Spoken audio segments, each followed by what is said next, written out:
대구 경북 과학기술원 연구팀은 실험주의 입에 머리카락 50분의 1의 두께인 2마이크로미터 크기의 미세 플라스틱을 넣었습니다. 위장이나 신장 등 소화기관은 물론 뇌에도 쌓였습니다.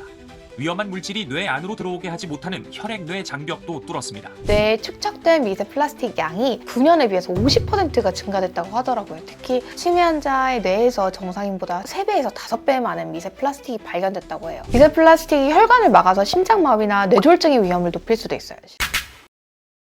눈 속에 뭐가 있을까? 북극곰. 우진이 제일 좋아하는 차가 뭐예요? 우진이 뭘 좋아해요?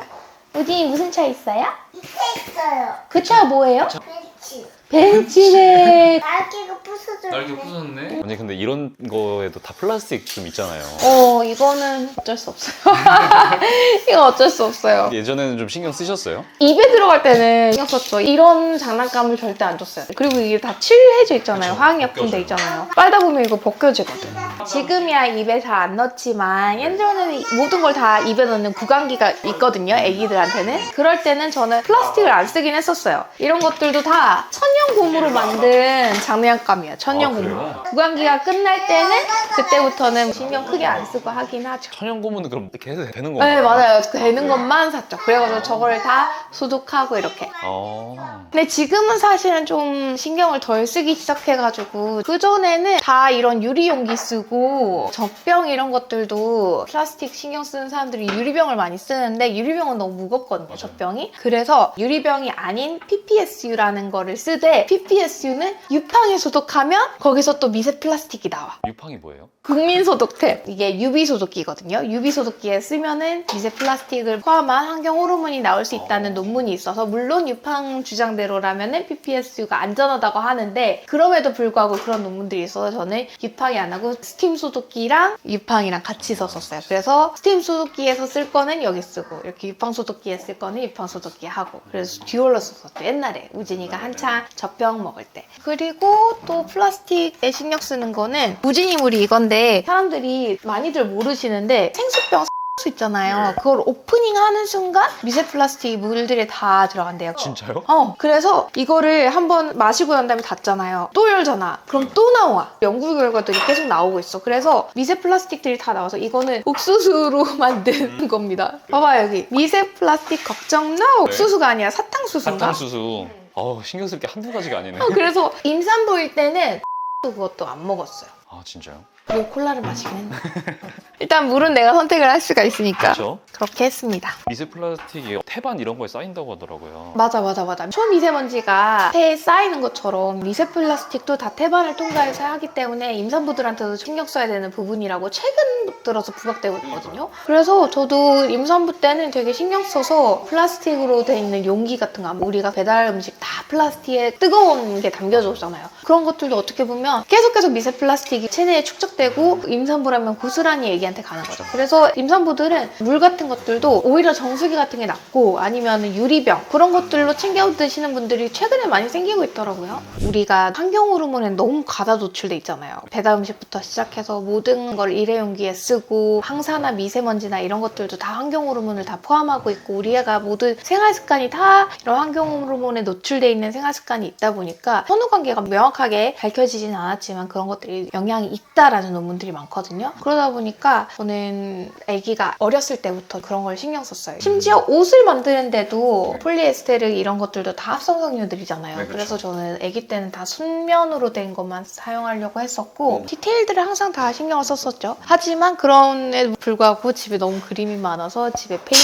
페인트도 다 독성 물질이죠. 이것 때문에 내 몸에 자연스럽게 스며들어갔을 수 있겠지. 엄마.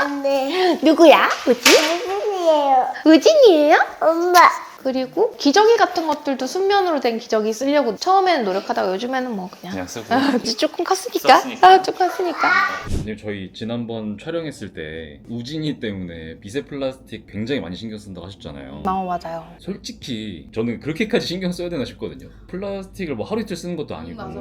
미세 플라스틱이 그렇게까지 조심해야 되는 건가? 라는 생각이 솔직히 좀 들어요. 맞아. 그럴 수 있어. 그럴 수 있는데 소화기관에 정착하면 위나 점막에 염증을 일으킬 수 있고 장내 장내 미생물 균형이 깨지면서 소화장애로 이어질 수 있어요. 게다가 미세 플라스틱이니까 표면에 붙어있는 환경 호르몬이 그대로 흡수돼서 내분비 교란을 일으킬 수 있고요. 만성염증이나 알레르기 반응 같은 면역계 문제를 일으킬 수도 있고 또 폐에 들러붙으면 천식과 같은 질환으로 악화가 될 수가 있어요. 심지어 뇌에도 영향을 끼쳐요. 뇌염증이나 신경기능 저하 같은 심각한 문제를 만들 수도 있어요. 실제로 최근에 나온 연구인데 뇌에 축적된 미세 플라스틱 양이 9년에 비해서 50%가 증가됐다고 하더라고요. 특히 치매 환자의 뇌에서 정상인보다 3배에서 5배 많은 미세 플라스틱이 발견됐다고 해요. 그리고 초미세 플라스틱은 엄청 작잖아요. 그게 다 어디로 들어가겠어요? 혈관이죠. 미세 플라스틱이 혈관을 막아서 심장마비나 뇌졸중의 위험을 높일 수도 있어요. 실제로 경동맥 수술을 받은 환자들 중에 혈관을 조사해보니까 뇌졸중이나 심각한 혈관 질환을 겪은 환자의 플라크, 그러니까 지방 덩어리를 말하는 거예요. 초미세 플라스틱이 일반인의 최대 50%나 발견됐다고 해요.